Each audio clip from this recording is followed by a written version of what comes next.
Vamos abrir a palavra de Deus, livro do profeta Amós, capítulo 4. Vamos iniciar hoje a exposição do capítulo 4. Faremos em duas etapas. Hoje vamos estudar a primeira etapa do capítulo 4. Nós leremos todo o capítulo, verso 1 ao verso 13. Amós, capítulo 4, verso 1 ao verso 13. Lerei o texto, os irmãos acompanhem atentamente. Ouvi esta palavra, vacas de Bazã, que estais no monte de Samaria, oprimis os pobres, esmagais os necessitados, e dizei a vosso marido, dá cá e bebamos. Jurou o Senhor Deus pela sua santidade, que dias estão para vir sobre vós, em que vos levarão com anzóis, e as vossas estantes com fisga de pesca. Saireis cada uma em frente de si pelas brechas, e vos lançareis para Hermon, diz o Senhor. Vinde a Betel e transgredi, a Gilgal e multiplicai as transgressões, e cada manhã trazei os vossos sacrifícios, e de 3 em 3 dias os vossos dízimos, e ofereceis sacrifício de louvores do que é levedado, e apregoai ofertas voluntárias e publicai-as, porque disso gostais. Ó filho de Israel, disse o Senhor Deus, também vos deixei de dentes limpos em todas as vossas cidades, e com falta de pão em todos os vossos lugares, contudo não vos convertestes a mim, disse o Senhor. Além disso, retive de vós a chuva 3 meses ainda antes da ceifa, e fiz chover sobre uma cidade e sobre a outra. Não, fiz chover sobre uma cidade e sobre a outra não. Um campo teve chuva, mas o outro que ficou sem chuva se secou. Andaram 2 ou 3 cidades, indo a outra cidade para beberem água, mas não se saciaram. Contudo, não vos convertestes a mim, disse o Senhor. Feri-vos com o crestamento e a ferrugem, a multidão das vossas hortas e das vossas vinhas e das vossas figueiras e das vossas oliveiras devorou o gafanhoto, contudo não vos convertestes a mim, disse o Senhor. Enviei a peste contra vós outros à maneira do Egito, os vossos jovens matei-os à espada, e os vossos cavalos deixei-os levar presos, e o mau cheiro dos vossos arraiais fiz subir aos vossos narizes, contudo não vos convertestes a mim, disse o Senhor.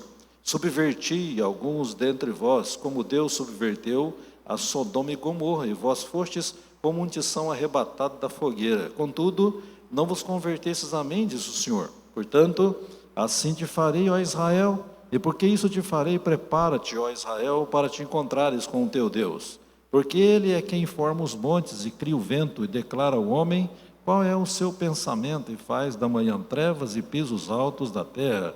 Senhor dos exércitos é o seu nome. Senhor, nós queremos também nesta oportunidade interceder pelos irmãos, ó Deus, que passam pelas suas enfermidades, ó Pai. Nós lembramos nosso irmão Euler, que já foi para Porto Velho, para o procedimento cirúrgico amanhã.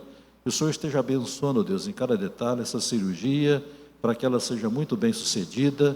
E o Senhor esteja restaurando, ó Deus, a saúde do teu servo de forma plena. Obrigado pela nossa irmã Eliane, pela melhora, Pai, que ela tem experimentado na sua saúde também, como resposta às orações. O Senhor esteja abençoando também os demais irmãos aqui da sede das congregações também, que passam pelas suas enfermidades. Venha restaurar plenamente a saúde de cada um deles, conforme o teu querer soberano. E agora, Pai, nos ajude no entendimento desse assunto, Deus, da tua palavra, na exposição desse capítulo 4 do profeta Amós. Nós oramos em nome de Jesus. Amém. Meus irmãos, no estudo anterior, na exposição desse livro do profeta Amós, nós expusamos o capítulo 3, versos 8 a 15, que foi a última etapa, a disposição daquele capítulo 3, ou desse capítulo 3, com o tema, o rugido do leão. E nós vimos alguns aspectos desse tema, expondo aquele texto, e nós vimos primeiramente que o pecado, ele nunca fica escondido. E nós vimos dentro desse aspecto também que quando o povo de Deus peca, até os pagãos, os ímpios, eles se escandalizam. Vimos também que quando o povo de Deus se entrega ao pecado, ele se torna pior do que os pagãos, do que os ímpios. Em segundo plano, nós vimos também que o pecado, ele nunca fica sem punição. E vimos também alguns aspectos dessa questão também. Primeiro, quem não dá ouvidos à voz de Deus sofrerá certamente a disciplina de Deus. Segundo, Deus é o agente do julgamento do seu próprio povo. Terceiro, o julgamento de Deus contempla todas as áreas na vida do seu povo, e dentre elas, Deus julgou na questão de Israel, Deus julgou a vida moral da nação, Deus julgou a ganância insaciável dos ricos de Israel, Deus julgou o pecado da injustiça social na vida do seu povo de Israel, Deus ele julgou o pecado religioso de Israel. Então é isso que nós vimos na exposição do capítulo 3, versículo 8 ao versículo 15. Agora nós adentramos ao capítulo 4, e nesse capítulo 4, o profeta Amós, ele fala a respeito do povo de Deus diante do tribunal de Deus. Talvez você se pergunte, mas pastor, parece que esse profeta só fala de juízo, de julgamento. Mas isso é verdade. Boa parte do livro de Amós, ele trabalha exatamente sobre o juízo de Deus, o julgamento de Deus, não só contra as nações pagãs, mas também especialmente contra o seu povo, os pecados do seu povo. Você está bem consciente, eu também, que nesse final de ano de 2024, entre o final do ano 2024 e esse início de ano de 2025, foi um tempo, ou tem sido um tempo marcado por muitos acidentes aéreos no Brasil e no exterior. Inclusive, ontem à noite aconteceu aquela tragédia lá em Washington, na capital dos Estados Unidos, aquele avião com 64 passageiros, se chocou com aquele helicóptero, caiu ali nas águas do rio Potomac, que atravessa a cidade de Chicago. 3 pessoas estavam naquele helicóptero militar, naquela tragédia, então resultou da morte de 67 pessoas. Muitos acidentes automobilísticos no Brasil nesses dias. Carreta, caminhão, automóveis, motocicletas, enfim. Muitas vidas ceifadas em acidentes automobilísticos. Toda vez que você abre a página do Google, lá todo dia tem acidente nas estradas do Brasil. Tragédias naturais, incêndios como aquele que aconteceu na Califórnia, lá em Los Angeles, nesse mês de janeiro, queda de ponte, como aconteceu lá na divisa do Maranhão com o Tocantins, enchentes, Santa Catarina, Minas Gerais e outros lugares, e outras situações que levaram vidas dessa vida aqui. Então, milhares de vidas se perderam por essas causas e outras causas também. Acontece que cada uma dessas vidas que se perderam, cada uma dessas vidas que partiu dessa vida aqui, vão estar inevitavelmente perante o tribunal de Deus. Sejam crentes, sejam não crentes, todos vão comparecer perante o tribunal de Deus. E nós, eu e você, que estamos aqui, que um dia vamos partir dessa vida, nós também vamos estar perante o tribunal de Deus um dia para prestar conta da nossa vida a Ele. Então, nesse capítulo 4 do livro de Amós, o profeta ele trabalha mais especificamente a presença do povo de Deus perante o tribunal de Deus. E Amós ele destaca aqui 3 pecados que são passíveis do juízo de Deus e que são inevitáveis do juízo de Deus na vida do seu próprio povo. E um desses pecados que Amós destaca nesse capítulo 4 é a corrosão dos valores morais, de acordo com o verso 1 até o versículo 3, quando ele diz: ouvi esta palavra, vacas de Bazã, que estais no monte de Samaria, oprimis os pobres, esmagais os necessitados, e dizeis a vosso marido: dá cá e bebamos. Jurou o Senhor Deus pela sua santidade, que dias estão para vir sobre vós em que vos levarão com anzóis, e as vossas restantes com fisga de pesca. Saireis cada uma em frente de si pelas brechas, e vos lançarei para Hermon, diz o Senhor. Meus amados irmãos, Amós mostra claramente nesse texto, nesse capítulo, que Israel, também outros textos do seu livro, estavam vivendo obstinadamente, declaradamente, deliberadamente no pecado. E por essa razão, então, o povo de Deus, o povo de Israel, se tornou pior do que os povos pagãos. E um desses pecados era exatamente a corrosão dos valores morais. Mas no que consistiu essa corrosão dos valores morais por parte do povo de Israel? Primeiro aspecto dessa corrosão na questão moral é o culto ao corpo. Verso 1, ouvi esta palavra: vacas de Bazã que estais no monte de Samaria. Bazã, meus irmãos, era um território situado a leste do rio Jordão, entre o Monte Hermon e as montanhas de Gileade. Era uma região muito rica, de pastagens muito vistosas, terra muito produtiva, terra bem propícia, ou muito propícia para a criação do gado. E por isso, então, as vacas de Bazã eram destacadas por serem fortes e serem muito bem nutridas. E agora Amós ele se refere às mulheres de Samaria, lá em Israel, como vacas de Bazã. Mas por que ele usa essa designação para as mulheres de Samaria, para as mulheres de Israel? É porque, na verdade, aquelas mulheres só se preocupavam com a beleza do corpo, com a bela aparência física, com a sensualidade e, consequentemente, o prazer físico. A beleza e a elegância daquelas mulheres influenciava também a corrupção da vida social e econômica da nação de Israel. E é interessante, meus amados irmãos, que até hoje, nos nossos dias, mulheres bonitas, belas, elegantes, estão geralmente envolvidas no narcotráfico e também em grandes esquemas de corrupção, no turismo sexual e assim por diante. Aquela era a geração do 8º século antes de Cristo, e era uma geração marcada pelo hedonismo, uma geração que vivia para atender os desejos do corpo e os prazeres da carne. Será que é diferente hoje, nos nossos dias, em pleno século XXI, ano 2025? Hoje nós vivemos também no Brasil e pelo mundo afora uma geração que idolatra o corpo. É o culto ao corpo, é a adoração ao corpo.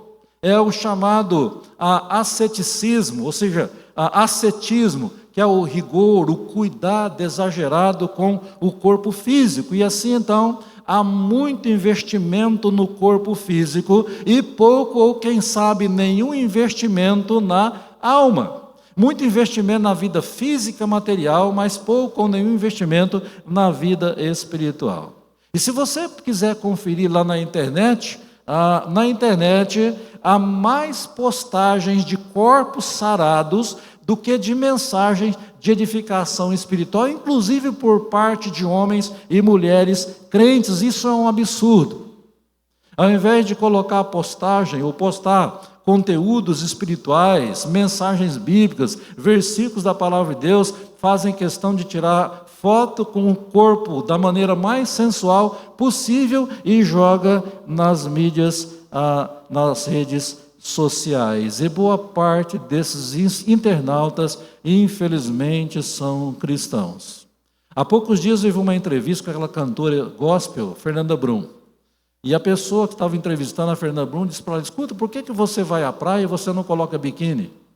Ela disse: é muito simples, é porque o corpo que Deus me deu não é para sensualidade. O corpo que Deus me deu e que o Espírito Santo habita nele é para glorificar a Deus, é um corpo para ser santificado e dedicado ao Senhor, e não para a sensualidade, para o prazer físico. Essa foi a resposta sábia de Fernanda Brum àquela pessoa que a entrevistou. Mas essa é a realidade. A corrosão dos valores morais que envolve o culto ao corpo, a idolatria do corpo físico. Mas uma das questões também que envolvia a corrosão dos valores morais em Israel, a busca desenfreada do prazer. As vacas de Bazã, que estavam no monte de Samaria, eles oprimiam os pobres, esmagavam os necessitados e dizia aos vossos maridos: dá cá e bebamos. Além da sensualidade, as mulheres viviam entregues também à bebedeira com bebidas requintadas. entregavam-se aos excessos em festas caras e requintadas, e tudo ali girava em torno do prazer físico. E essas mulheres da sociedade em Samaria, as chamadas socialites, elas passavam o dia todo ociosas, bebendo vinho e dizendo aos maridos o que eles deviam fazer. E com isso, então, a prosperidade material, sem o temor a Deus, torna as pessoas extravagantes, exageradas nos prazeres da carne, e assim as pessoas buscam o prazer carnal a qualquer preço. Era isso que estava acontecendo, especialmente por parte daquelas mulheres lá em Samaria. A outra questão que envolvia a corrosão dos valores morais é a ganância insaciável aliada à opressão dos pobres, como nós vimos aqui no versículo 1 também. Aquelas mulheres, elas influenciavam seus maridos para tomarem o pouco dos pobres para alimentar a sua ganância e satisfazer os seus caprichos. Lembra de Acabe e Jezabel? Acabe, o rei de Israel, ele cobiçou a vinha de Nabote.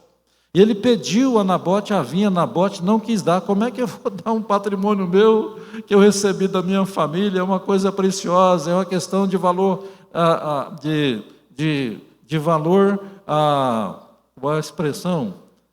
Valor sentimental. E aí ele vai reclamar com Jezabel. O que Jezabel falou para ele? Para com essa tristeza sua aí, vamos armar um esquema para matar o Nabote, aí você vai tomar posse da vinha dele. Foi o que fez. Ganância insaciável, que leva as pessoas até tirar a vida das outras pessoas, e Acabe foi influenciado pelos caprichos da sua mulher, da maldosa Jezabel. Então, meus amados irmãos, aquelas mulheres lá em Samaria, em busca do luxo e da ostentação, elas oprimiam e esmagavam os pobres lá em Samaria. Parece não, é uma realidade. Hoje isso acontece também no nosso país. Hoje no Brasil, muitos ricos, eles vivem da exploração e da miséria dos pobres. Um quarto problema que envolvia a corrosão moral de Israel é a inversão dos papéis no casamento. Olha as mulheres aqui no versículo 1, dando ordem aos maridos: dá cá e bebamos. Os homens eram, na verdade, mandados pelas mulheres e o faziam pelos piores motivos. Elas obrigavam seus maridos a fazer de tudo para alimentar a luxúria delas. E ai daqueles maridos se não obedecessem às suas mulheres. Então, naquela época, as mulheres é quem determinavam os padrões da sociedade, era quem ditava as regras, elas eram as guardiãs da moral, da moda e dos padrões sociais da época. E aí então o profeta Amós diz que não está longe do juízo de Deus a terra cuja feminilidade é degradada, onde há a liderança feminina e não a liderança masculina. Será que isso está acontecendo hoje nos nossos dias também? Essa inversão de papéis, onde as mulheres se extrapolam o seu papel, querem ocupar o papel dos homens, os homens, por sua vez, não cumprem o seu papel, e as mulheres, talvez por essa razão, têm que cumprir o papel dos homens. Então, nesse sentido, Samaria estava caminhando para o juízo de Deus, exatamente por essa razão também, a inversão dos papéis no casamento. E aí, nos versos 2 e 3, Amós fala sobre o juízo de Deus sobre esses pecados lá em Samaria. Versos 2 e 3, jurou o Senhor Deus pela sua santidade: que dias estão para vir sobre vós, em que vos levarão com anzóis, e as vossas restantes com fisga de pesca. Saireis cada uma em frente de si pelas brechas, e vos lançarei para o Hermon, disse o Senhor. Amós menciona aqui duas coisas solenes nesses dois versículos. Primeiro, o juramento de Deus no versículo 2. O pecado jamais fica impune. Deus jura pela sua própria santidade que os opressores também serão igualmente oprimidos. Então, aqueles que oprimem os pobres para viverem na luxúria serão saqueados e levados cativos. E aí, na sequência, nós temos o cativeiro humilhante sofrido pelo povo de Samaria, pelo povo de Israel. As mulheres que viviam na alta sociedade seriam agora arrastadas de forma humilhante pelas ruas da cidade com fisgas, como se fossem peixes presos no anzol. E foi exatamente isso que os assírios, no ano 722, eles invadiram Samaria, invadiram a nação de Israel e levou o povo cativo para a Assíria. O profeta Jonas, ele viveu a partir do ano 760 a.C., ele começou o seu ministério profético em Israel. Ele foi contemporâneo, portanto, do profeta Amós e também do rei Jeroboão II, que era o rei de Israel naquela ocasião. E o profeta Jonas ficou com tanta raiva dos assírios, por tanta maldade que os assírios fizeram contra o seu povo, que ele não queria evangelizar os assírios. Ele não quis obedecer a ordem de Deus de ir a Nínive, capital da Síria, para evangelizar aquele povo, porque não queria nem a salvação daquele povo. Na cabeça e no coração dele, os assírios tinham que ir para o inferno, todos eles, de tanta maldade que os assírios fizeram contra o seu povo de Israel. Então, irmãos, é a corrosão moral que aconteceu em Israel, as várias manifestações dessa corrosão moral e, consequentemente, o juízo de Deus contra o seu próprio povo por essas razões. Mas, em segundo plano, nós temos aqui, nesse texto do capítulo 4, a hipocrisia na prática religiosa de Israel. Veja comigo o verso 4 e 5. Vinde a Betel e transgredi, a Gilgal e multiplicai as transgressões, e cada manhã trazei os vossos sacrifícios, e de 3 em 3 dias os vossos dízimos, e ofereceis sacrifício de louvores do que é levedado, e apregoai ofertas voluntárias e publicai-as, porque disso gostais, ó filho de Israel, diz o Senhor. Irmãos, tanto a vida social quanto a vida religiosa de Israel eram marcados pelo hedonismo. O que é hedonismo? O que é o hedonismo? É a busca do prazer, a qualquer custo. Então era uma geração hedônica. Eles buscavam o prazer a qualquer custo, eles faziam de tudo para agradar a si mesmos e não agradar a Deus. E por isso eles evidenciaram 4 problemas sérios na religiosidade deles, porque, primeiramente, a religiosidade de Israel era marcada pelo sincretismo religioso, conforme esses versos 4 e 5. O rei Jeroboão I, que havia estabelecido a nação de Israel, cuja capital se tornou Samaria, o que ele fez? Lembra que nós já falamos aqui anteriormente? Ele fez 2 altares com 2 bezerros para serem adorados pelo povo, um lá em Betel e outro em Dan. Então ele instituiu essa religiosidade sincretista na nação de Israel. O culto então se tornou um culto paganizado. A idolatria foi assimilada no culto a Deus. Eles pretendiam chegar até Deus através dos ídolos. Eles ofereciam sacrifícios impuros, com mistura de fermento, diz o texto aqui no verso 4, verso 5, ofereceis sacrifício de louvores do que é levedado. Então ofereciam um sacrifício misturado ao fermento, que simbolizava o pecado e, portanto, era abominável aos olhos de Deus.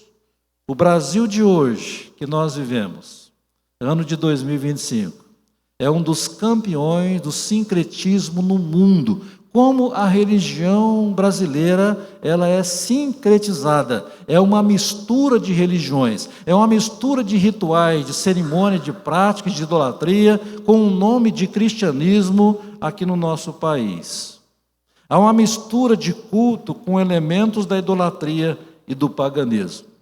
O profeta Isaías, por sua vez, ele foi contemporâneo do rei Uzias de Judá, que havia estabelecido, ou assumiu o governo do reino do sul, e ao mesmo tempo foi contemporâneo do profeta Jonas, do profeta Amós e do rei Jeroboão. E Isaías profetizou a partir do ano 740, 20 anos depois do profeta Amós, mais predominantemente no reino do sul, mas também profetizando contra Judá no sul e contra Israel ao norte. Agora quero que você abra comigo Isaías capítulo 1, versos 10 a 13. Isaías capítulo 1, versículo 10 ao versículo 13, quando o texto diz assim, a palavra de Deus: ouvi a palavra do Senhor, vós, príncipe de Sodoma, prestai ouvidos à lei do nosso Deus, vós, povo de Gomorra. Ele está chamando o povo de Israel e de Judá de Sodoma e Gomorra. Tamanha era a depravação, a imoralidade, a religião depravada, a religião imoral e idólatra paganizada que eles estavam desenvolvendo. De que me serve a mim a multidão de vossos sacrifícios, diz o Senhor? Estou farto dos holocaustos de carneiros e da gordura de animais cevados, e não me agrado do sangue de novilhos, nem de cordeiros, nem de bodes. Quando vindes para comparecer perante mim, quem vos requereu só pisardes os meus átrios? Não continueis a trazer ofertas vãs, o incenso é para mim abominável, e também a festa da lua nova, os sábados e a convocação das congregações. Não posso suportar iniquidade associada ao ajuntamento solene. Então você percebe que Isaías está fazendo coro aqui com Amós. Está denunciando a religiosidade contraditória que o povo do norte estava evidenciando, e era um problema também por parte do povo do sul, o povo de Judá. Então, uma religião marcada pelo sincretismo.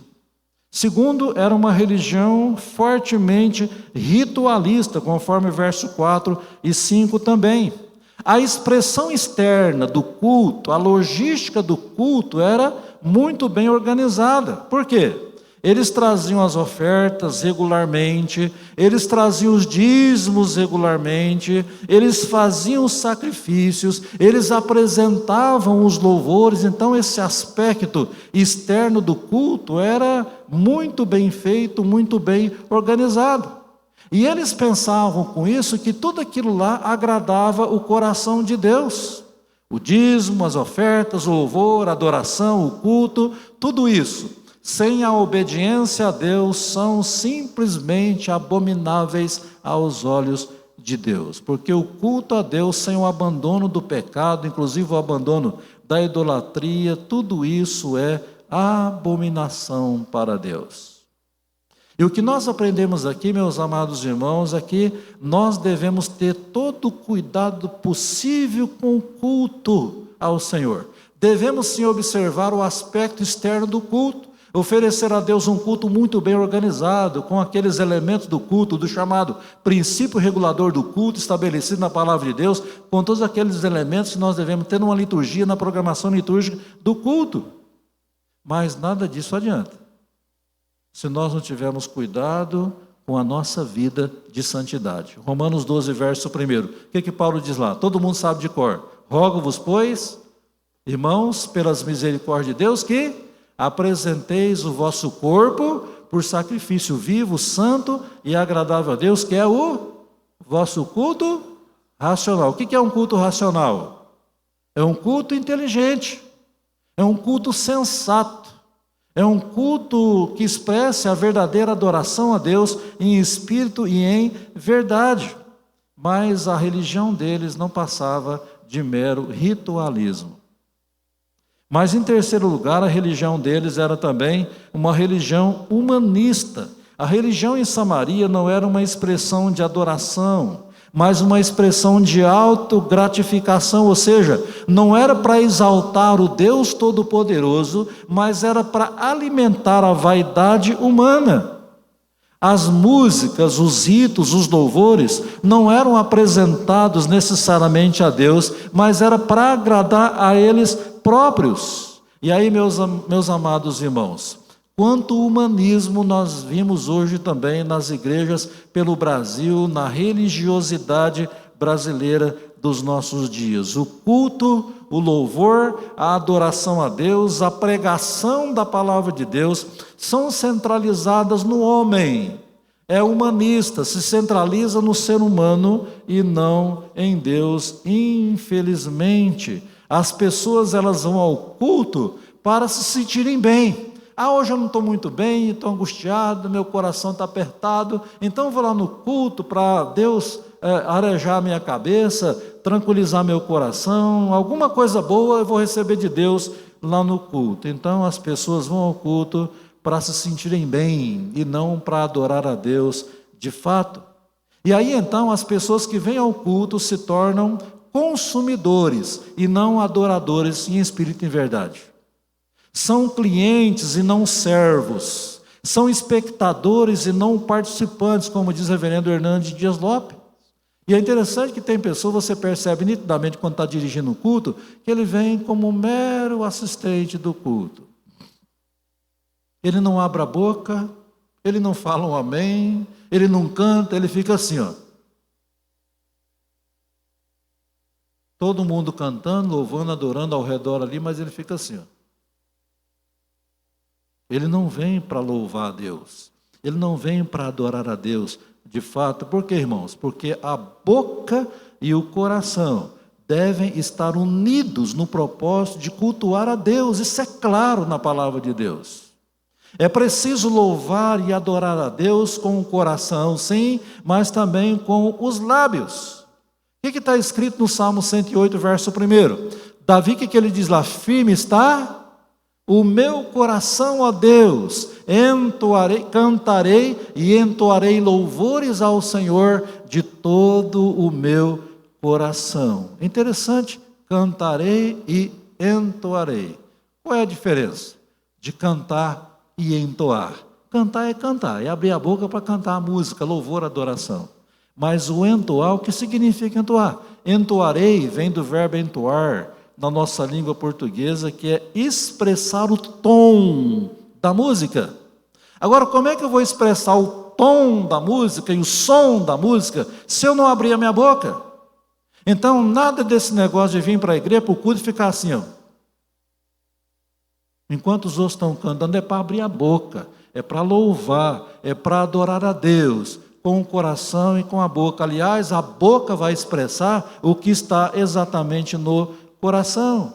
Agora é interessante que o povo, meus irmãos, lá em Samaria, eles voltavam para a casa deles depois do culto com o mesmo coração frio, endurecido, que eles haviam saído de casa, porque o culto não passou de um ritual vazio simplesmente.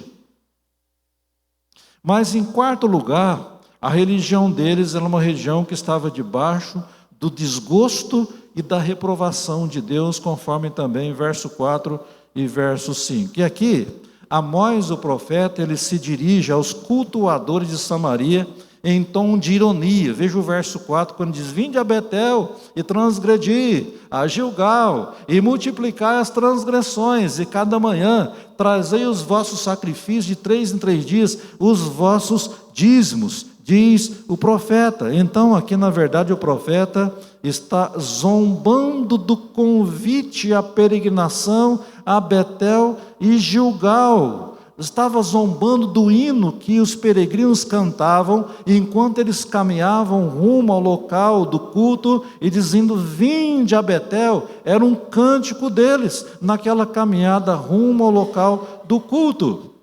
E a palavra Gilgal, o nome Gilgal significa lugar da conquista e da vitória. Só que por outro lado, eles voltavam do culto fracassados, derrotados espiritualmente. Não iam a Gilgal para saírem de lá vencedores na vida espiritual, mas eles saíam de lá, apesar de toda a expressão de culto, eles voltavam para casa derrotados, fracassados espiritualmente. E aí então, Amós, ele zomba dos propósitos daquele povo em relação ao culto. Ele diz que o sacrifício, ou seja, o resultado dos sacrifícios em Betel e Gilgal será a multiplicação das transgressões. Então, quanto mais eles cultuavam, mais eles pecavam contra Deus. Às vezes a gente pensa que quanto mais a gente cultua, mais agrada a Deus. Mas dependendo do nosso comportamento no culto a Deus, nós mais pecamos contra Deus do que agradamos necessariamente a Deus. Mas Amós, ele zomba também dos dízimos, até dos dízimos, que eram entregues a cada 3 dias. Olha a periodicidade deles na entrega dos dízimos. Já pensou você entregando cada 3 dias os dízimos?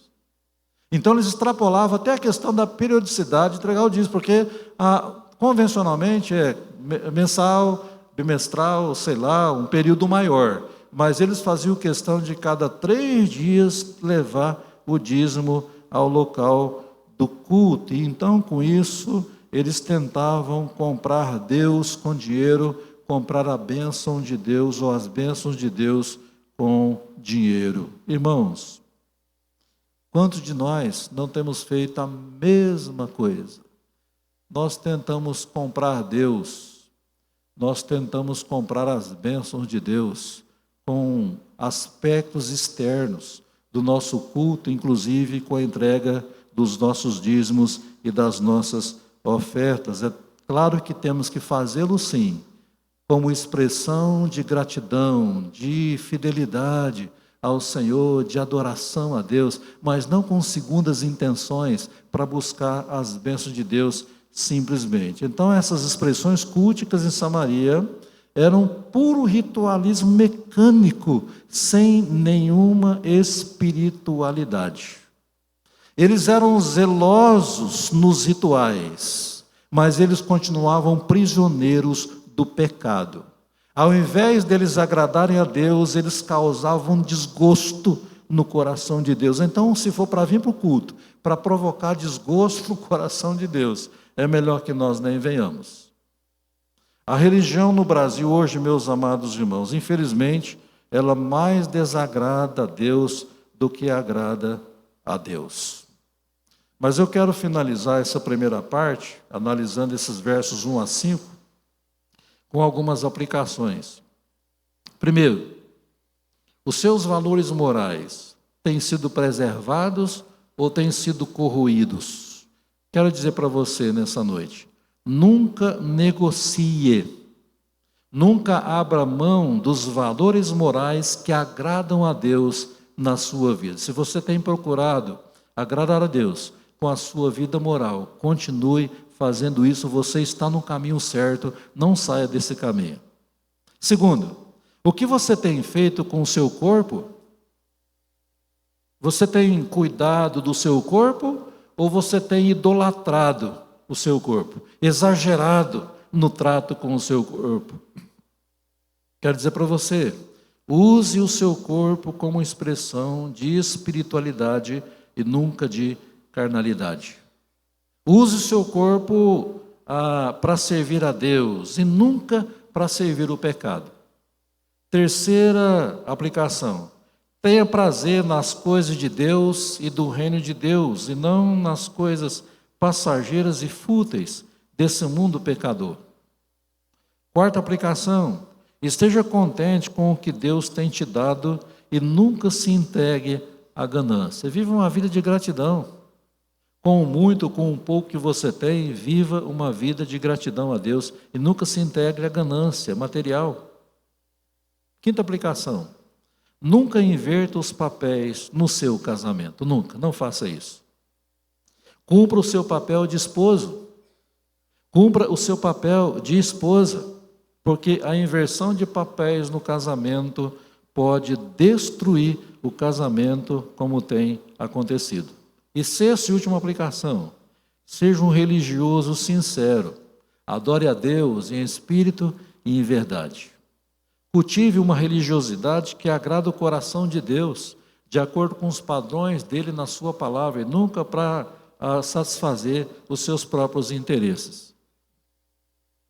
Conclusão então, irmãos, o povo de Deus diante do tribunal de Deus. Primeiro nós vimos aqui a corrosão dos valores morais.